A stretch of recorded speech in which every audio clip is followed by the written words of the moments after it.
자, 그 다음에 이제 필터 부분의 문제입니다. 그래서 저역등가 필터가 이제 주어졌을 때 우리가 싱크 함수로서 시간 함수를 갖다 나타나게 된다.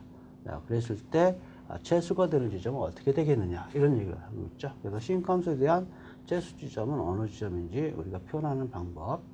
그 다음에 두 대역에 관련된 부분이죠. 대역 제한, 두 개의 대역 제한되어 있다. 자, 대역 제한되어 있다는 얘기는 우리는 두 가지를 얘기할 수 있는 로우패스 필터를 갖다가 얘기하는 것이냐. 대부분 로우패스 필터를 갖다가 얘기하는 것, 특성을 갖다가 보여주고 있다.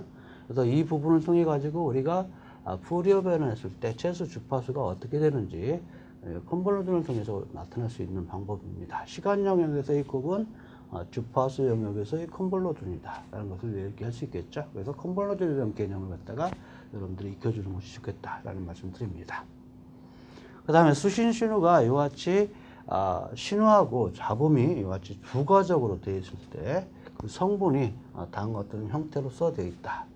그 다음에 전력 밀도가 이와 같이 되어 있다.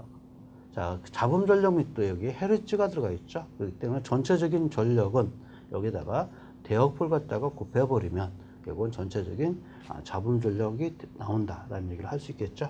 거기서 이제 차단 주파수가 500Hz일 때, 자, 여기서 보면 주파수가 이제 차단 주파수가 500Hz라는 얘기는 500Hz가 넘어가 버리면 그 신호는 없어지는 그런 특성을 가지고 있죠. 그때 신호대 잡음비를 갖다가 구하라. 그러면 결국은 필터를 갖다가 통과시켰을 때 그때의 대역포는 어떻게 되는지 거기에 대해서 우리가 잡음 전력 밀도를 갖다가 구해가지고 내가 원하는 값을 갖다가 얻어내는 것이 이 문제의 특성이다라고 볼 수 있겠습니다. 지금 여러 가지 상당히 많은 유형의 문제가 출제가 되고 있는데요. 여러분들이 거기에 대한 특성들을 갖다가 제대로 파악을 하고 어떻게 풀 것인지를 갖다가 개념만 정확하게 잡는다면 그렇게 어렵지 않을 것이다 라는 그런 말씀을 드리겠습니다. 자, 그 다음에 기본 지출문제 유형 6번째 부분인데요. 여기서 보면 DSB SC 변주는 여러분들이 이 부분이 2장에서 다루게 될 그런 내용입니다. 그런데 어떤 것 때문에 그러냐면 코사인 함수에 대한 변주 정리를 통해 가지고 우리가 스펙트럼이 이제 이루어지게 되겠죠. 그때 스펙트럼의 변화가 어떻게 되는 것인지 우리가 묻는 문제인데, DSB SC 변주는 여러분들 신호하고 반응파하고 곱을 통해서 같이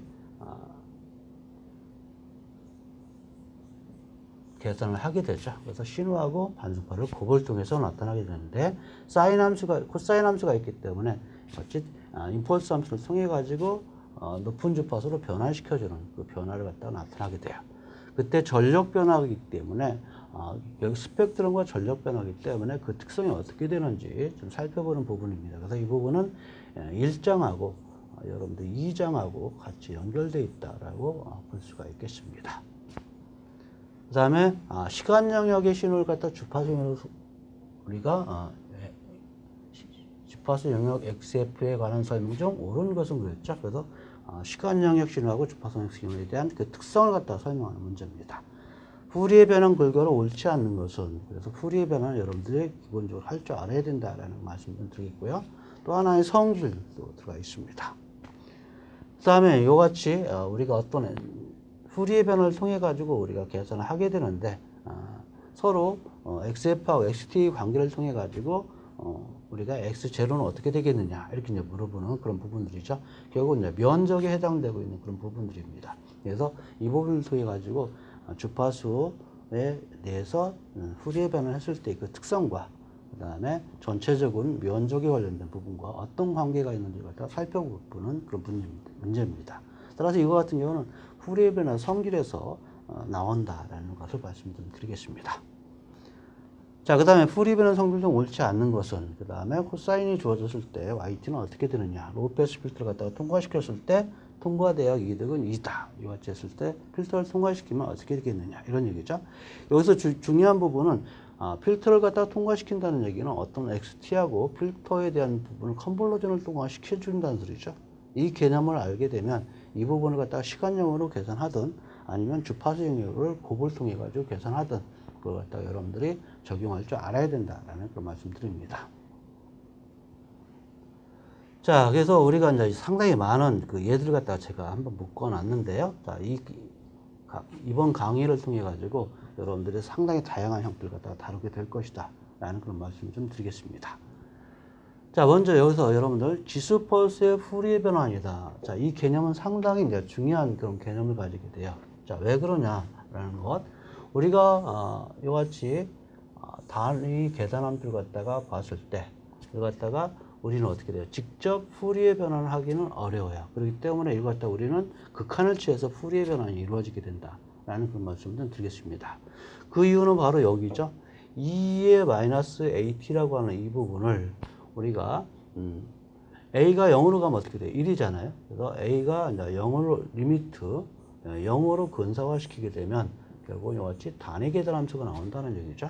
자, 그 개념을 갖다가 여러분들 정확하게 파악하고 있다면 극한을 취하면 나중에 이와 같이 단위 계산함수도 푸리에 변환이 어떻게 되는지를 갖다가 확인할 수 있겠구나 라는 그런 개념도 같이 포함되어 있다 라는 말씀 좀 드리겠습니다.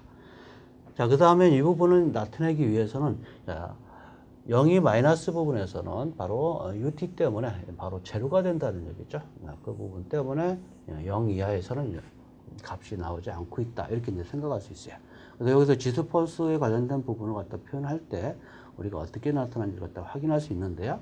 자, 여기서 예에서 보게 되면 여기에 대한 부분은 결국은 여기 마이너스가 이제 포함되어 있어야 되죠. 그래서 마이너스가 포함되어 있을 때 지수함수에 대한 특성을 갖다 이제 보여주게 되면 다음과 같은 스펙트럼을 갖다 나타나게 되는데요. 이 값을 갖다가 직접 여기다 넣어봤어요. 마이너스 AT를 갖다가 직접 넣어봤을 때, 자, 그래서 푸리에 변환 식에 적용시켜서 나타냈더니 다음과 같은 값을 갖다가 가지고 있다. 자, 여러분들이 이제 쉽게 얘기할 수 있는 건 이렇게 얘기하면 되죠. 마이너스 AT를 갖다가 우리가 보통 라플란스 변화할 때 상당히 많이 얘기해요. S 플러스 A분의 1이다. 이렇게 이제 얘기하고 있습니다. 자, 그래서 이 부분이 이제 좀 많이 혼동되죠. 2의 AT를 갖다가 하게 되면 어떻게 돼요? 라플란스 변환을 하게 되면 S-A분의 1이다. 이렇게 이제 얘기하고 있어요. 자, 그래서, 플러스일 것이냐, 마이너스일 것이냐, 그 부분에 따라서 이걸 갖다가 기억을 해 두시면 S 대신에 J 오메가를 갖다가 적용시키면 우리가 바로, 푸리에 변환이 어떤 값인지를 갖다가 바로 알 수 있는 그런 부분들이죠. 이렇게 이제 기억을 해 두시면 상당히 기억하기 편리하다라는 그런 말씀 좀 드리겠습니다. 자, 또 한 가지요. 자, 이 부분을 갖다가 크기하고 위상의 관계를 통해서 나타나게 되는 부분입니다. 그래서 아크탄젠트 A분의 2파이 F다 라고 얘기하는 그런 부분을 우리가 나타낼 수 있죠. 그래서 이 부분이 이제 위로 올라가기 때문에 마이너스 값이다 라는 얘기를 할 수 있죠. 자, 그 얘기는 바로 이런 얘기예요.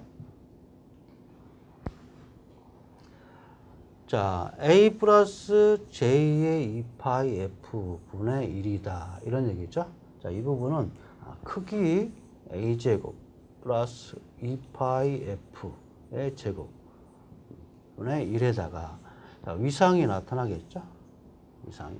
그럼 위로 올라간다는 얘기죠. 위로 올라가게 되면 마이너스 값을 갖는다. 자, 여기서는요, 세타를 갖다가 우리는 어떻게 표현합니까? 익스포넨셜 J의 세타다. 이렇게 이제 표현하고 있죠. 자, 그래서 세타 대신에 이제 아크탄젠트로 우리가 표현하게 되는 그런 부분입니다. 이걸 갖다 우리는 세타로 보게 되죠. 그래서 이제 이 부분이 이제 위로 올라가게 되면 마이너스 익스포넨셜 J의 세타가 되는 그런 형태로 표현하기 때문에 다음과 같은 식으로 나타나게 된다라는 것을 확인할 수 있어요. 자, 그래서 각각 A에 대한 크기, 즉 A 그림은 여기서 크기를 갖다가 나타나게 되는 부분인데 이것은 A 그림은 시간형에서 나타나는 것이고요. 그 다음에 여기 있는 크기를 갖다가 스펙트럼 상으로 그림을 갖다가 보여주게 되는 그런 부분들이죠. 자, 그래서 여기 있는 크기를 갖다가 그림을 그리면 이제 제곱의 항이 있기 때문에 다음과 같은 특성을 가지게 되고요. 최대값이 이제 F가 0일 때 바로 A분의 1이라는 그 값을 갖다가 갖게 됩니다.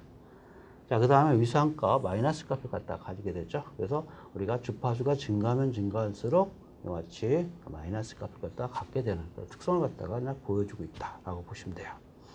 자, 그렇게 되면 결국은 이 특성에서 우리가 어떤 얘기를 할 수 있어요? 주파수 성분이 어떻게 되겠느냐 이렇게 이제 물어볼 수도 있겠죠. 그렇게 되면 어떻게 돼요?